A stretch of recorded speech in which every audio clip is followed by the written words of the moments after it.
18 दिसंबर 2015 विजय माल्या ने 14 करोड़ लगा के अपनी 60th बर्थडे की एक ऐसी पार्टी दी कि पूरी दुनिया में हेडलाइंस बन गई। यहाँ स्पेनिश सिंगर एनरिके इग्लेसियास और सोनू निगम जैसे स्टार्स परफॉर्म कर रहे थे। शैंपेन पानी की तरह बह रही थी और दुनिया भर के सारे बड़े लोग डैजलिंग लाइट्स के नीचे डांस कर रहे थे। ये रात माल्या की वेल्थ, पावर और इनविंसिबिलिटी की कहानी बयां कर रही थी, लेकिन किसी को अंदाजा तक नहीं था कि यही माल्या केवल 2.5 महीने बाद हमेशा के लिए देश छोड़ के भागने वाला था और पीछे छोड़ जाने वाला था 9,000 करोड़ का बैंक फ्रॉड।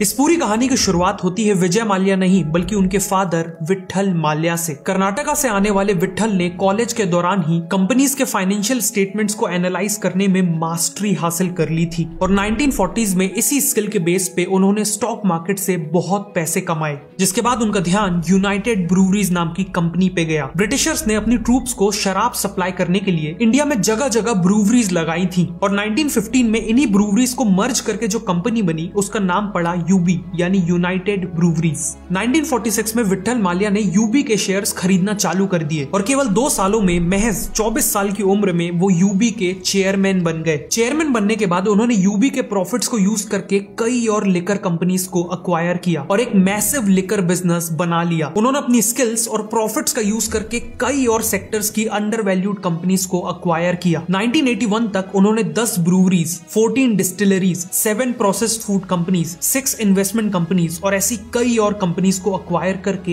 एक बहुत बड़ा बिजनेस एम्पायर बिल्ड कर लिया था। पैसे के खर्च का हिसाब रखते थे और एक्सट्रीम हार्ड वर्क पे बिलीव करते थे, लेकिन इसी वर्कोहॉलिक नेचर ने उनकी हेल्थ को नेगेटिवली इंपैक्ट कर दिया था। 1983 में 59 की एज में अचानक उन्हें एक मैसिव हार्ट अटैक आया जिससे वो सरवाइव नहीं कर पाए और तभी कहानी में एंट्री हुई उनके 27 साल के बेटे विजय माल्या की। विजय माल्या का बर्थ 1955 में हुआ था और वो अपने फादर के एक लौते बेटे थे। उनका अर्ली चाइल्डहुड बैंगलोर में बीता। वो काफी एक्सट्रोवर्ट थे और ज्यादातर टाइम अपने फ्रेंड्स के साथ बाइक रेसिंग, क्रिकेट और अपनी टॉय फेरारी चलाते हुए बिताते थे। 18 साल की उम्र होते ही फादर ने उन्हें यूबी के बोर्ड ऑफ डायरेक्टर्स में शामिल कर लिया था और उन्होंने काम सीखना भी चालू कर दिया था। ग्रेजुएशन के बाद इंटरनेशनल बिजनेस को समझने के लिए उन्हें यूएस भेज दिया गया और तभी एक दिन उन्हें खबर मिली कि उनके फादर अब नहीं रहे, इसीलिए उन्हें कंपनी को लीड करने के लिए इंडिया लौट के आना पड़ा।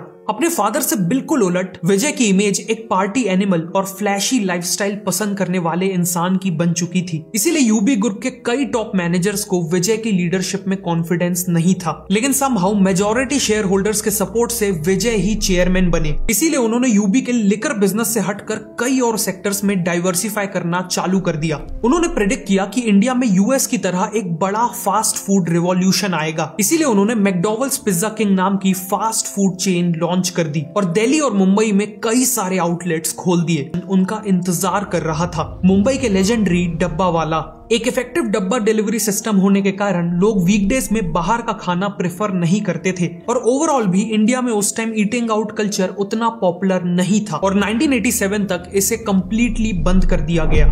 इसके अलावा विजय ने देखा कि 1977 में कोका कोला के इंडिया छोड़ के जाने के बाद कार्बोनेटेड ड्रिंक मार्केट में एक गैप आ गया था, इसीलिए उन्होंने थ्रिल नाम का खुद का कोला लॉन्च कर दिया, लेकिन कंज्यूमर्स को ये ड्रिंक बिल्कुल पसंद नहीं आई और इसे भी डिसकंटिन्यू कर दिया गया। और सेक्टर्स में डाइवर्सिफाई करने की कोशिश की, जैसे engineering and manufacturing, chemical, software, transportation, mining, hospitality और इवन टेलीकॉम, लेकिन इनमें से ज्यादातर बिजनेसेस फेल हो गए। इतना ही नहीं, उन्होंने अपने फादर से मिलने वाले कई सक्सेसफुल बिजनेसेस को बेच भी दिया, जिनमें से एक था बर्जर पेंट्स। बर्जर पेंट्स को उन्होंने करीब 400 करोड़ में बेचा था और आज उसकी वैल्यू 50,000 करोड़ से भी ज्यादा है।